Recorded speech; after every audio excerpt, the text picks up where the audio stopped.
What if I told you that win-win relationships are the most important thing to grow and scale your business to a level that you want to achieve? I think you would agree with that.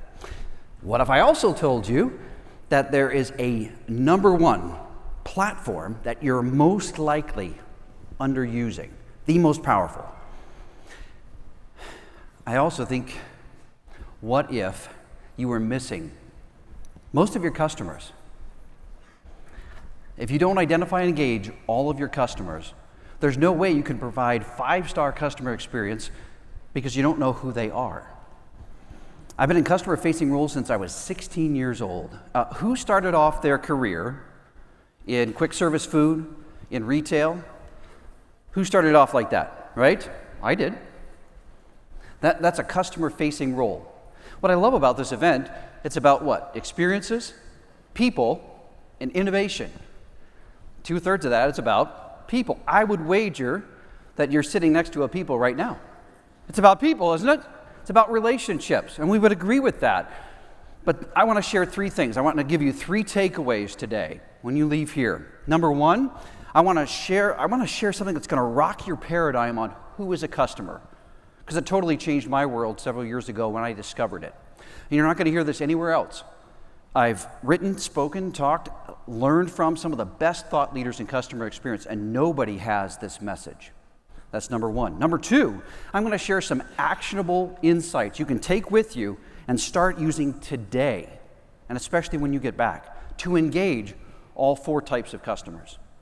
And then I'm going to make sure I save time to share with you the number 1 win-win relationship tool that I used to stand here today, and to have dinner with a Hall of Fame athlete, and to connect with a business coach in Switzerland, and to earn record sales, B2B sales in industry with no previous experience. Broke the record by 30%. And that's not because I can sell you this pen, because I am not a born salesperson. But I can earn trust, and I can leverage the tools available to me. So here we go. What are these 4 types of customers? Well, I asked myself, I know this seems like duh, you're in customer experience and you never asked yourself who is a customer. So I did. I went to the dictionary. Oh, this is exciting stuff, John. I am so glad we're going to talk about a dictionary today. But hang on, it gets better. Dictionary. Where does it come from? What does it mean? Turns out it's an old English word from several hundred years ago about accustomed, people you regularly interact with. Now, we hijacked that word and we put dollars and cents to it. I give you money, I give you pounds or pence, and you give me some good or service. But that's not at its origin. At its origin, it was about what? Relationships. People you regularly interacted with.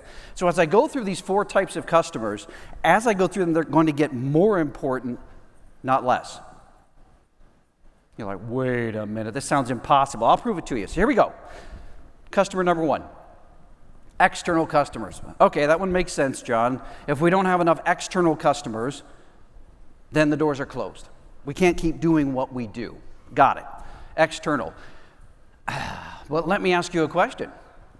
On a scale of 1 to 10, how do you feel about your experience here at EPI? Does that feel like a relationship, or does that feel like a test? Does that remind you of homework or your school days? Does that tell you anything? Oh, we are at 8.2 as opposed to a 6.7. We're moving up. It's measurable, yes, but it doesn't tell you anything. So what I want you to do is this. My recommendation is, rather than send out a survey, ask 3 questions of your external customers. Here they are. Number 1, why did you start with us? Number 2, why have you stayed with us? Number 3, why do you refer people to us? Ask those 3 questions, but don't ask them to just anybody. Ask them to your best ideal customers. The ones who have been with you the longest, the ones who are repeat business, and the ones who refer to you. Why? Because the squeaky wheel always gets the grease. The highest maintenance, lowest paying, ask your team, highest maintenance, lowest paying customers are the ones who are obviously you know what's going wrong, because they'll tell you. But what about those people that are the lifeblood of your business? What about them? You never had the experience where new cable subscribers get it for $50 a month, and because you're existing, you got to pay $200 a month, and it keeps going up and up? Thank you for being a long-standing customer. We're going to sock it to you. Oh, but if you're new, we love you. Don't be like that for your external customers, the ones that are the lifeblood of your business. Engage them. John Maxwell, in his book, Good Leaders Ask Great Questions, said, the quality of the answer is dependent upon the quality of the question. The better questions you ask, the better answers you get. Ask well-worded questions of your best clients, because you want more of those. Number 2, internal customers. Now remember, I said these get more important as we go. You're not allowed, I say this at every workshop, you are not allowed to tell your paying customers they are not the most important customer, okay? Please don't say that. John said, you are not the most important. Matter of fact, you're dead last. Don't say that. I didn't say that. But what I am saying to you is, your internal customers are more important than your external. Sir Richard Branson, founder of Virgin, said, take the very best care of your people so they can take the very best care of your customers. If you don't take the best care of the people you have on your team and your vendors, your partners that you couldn't do business without, your customer experience will automatically suffer. So I want to give you some tips there. Guess where we're going to start? That's right, asking questions. 3 questions, here we go. Number 1, why did you join our team? Number 2, why have you stayed with our team? Number 3, what could we do to make your job easier so you can serve even more people to the level you do? This question is aimed at your top performers, the ones who have been with you through thick and especially thin, the ones that they're bought in. When did you ask them that last? And there's 2 reasons why you need to do this. Number 1, you must assume that your best people in today's highly competitive labor market have been and are being recruited by somebody else. You've got to. Somebody is more than happy to offer them way more money and promise them the moon just to get them for 6 to 12 months where they find out the grass isn't greener. You've got to keep that relationship engaged. Just like we did with external customers, you ask them those questions so they know what? So that they know you care about them, that they make a difference to your business. Same with your team, same with your vendors, those internal customer relationships. But here's the second reason why you need to. Career Builder had a study that showed the top 3 reasons why team members stay or why they leave. Number 3 was compensation. That makes sense, right? In today's world, costs are going up. Pay and benefits. But that was number 3. Number 2 was work-life balance, and that's moving up the scale. Believe it or not, people have lives outside of work. They have responsibilities outside of work. Work-life balance and a flexible work schedule, if you're in a company that can do that, ask them, is the schedule you currently have working for the responsibilities you have outside these walls? Ask your best people that. The answer probably most of the time will be, it's good. But what about those one-offs where there's something going on in their life that you don't know about, and some flexibility would be good? Those questions show that you care. But the number 1 reason why people stay or why they leave, recognition or the lack of it. We've hungered for that since we were children. So here's what I want you to do. I want you to flip the script on your team. You ready? Top, bought-in, best internal customers, your team members. Here's what I want you to do. John, I need to talk to you for a minute in my office. Did you all just feel that? Did you all feel that inside? That I'm getting a raise. I'm getting promoted. Oh, no, that's not what you felt inside. When your boss says, hey, I need to talk to you for a minute, what did you feel? Oh, Mrs. Smith complained again. Here we go. I said something, and so in that long, slow walk to the office, you're going to wait and sit down in the chair, and you are bracing yourself for owner leader saying, Mr. Smith called, said that every time he works with you, he gets what he needs, when he needs it, at the quality he expects it. I wanted to say thank you for that. He's one of our best clients. It makes a world of difference for our company. Is there anything we could do to make your job easier so you can serve Mr. Smith and your other clients even better? And then you shut up and you have a pen and paper ready to write. Has that ever happened to you? Oh, 2 caveats. You cannot do this at the annual review where you get the attaboy and here's the bonus check and let's go at it another year. Cannot be when they expect it. Cannot be when it's scripted. It's got to be random, out of the blue.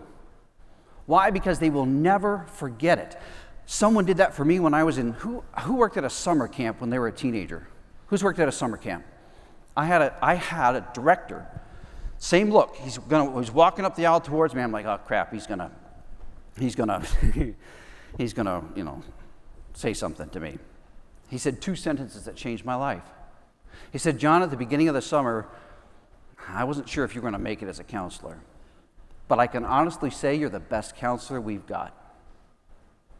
And then he turned around and he walked away. 25 years ago.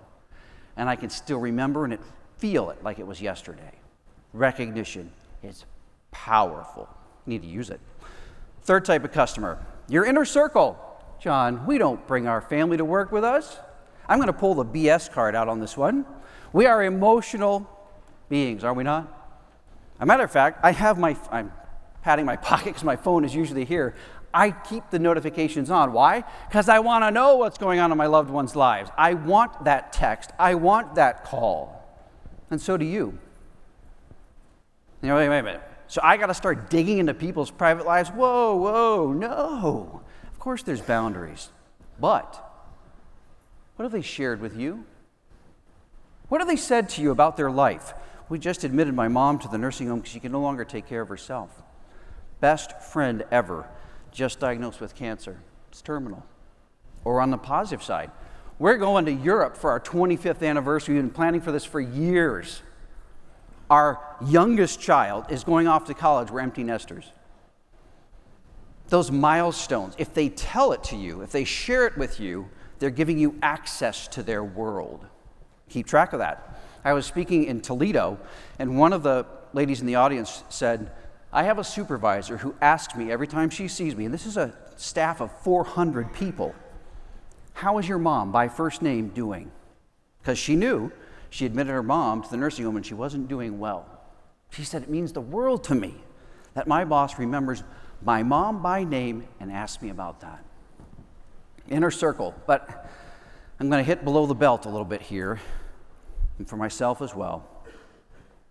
When was the last time you asked your loved ones, why did we get together in the first place? Why are we still together?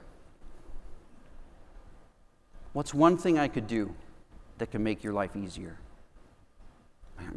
I'm preaching to myself on that one because I got some work to do when I get home. I've been married to the same woman for 21 years. She's a rock star. I'm so grateful to have her, but she needs to hear that more often than on our anniversary when it's expected. Fourth type of customer. Nobody guesses this. This is by far the most important customer ever that you regularly interact with. It's you. It's you.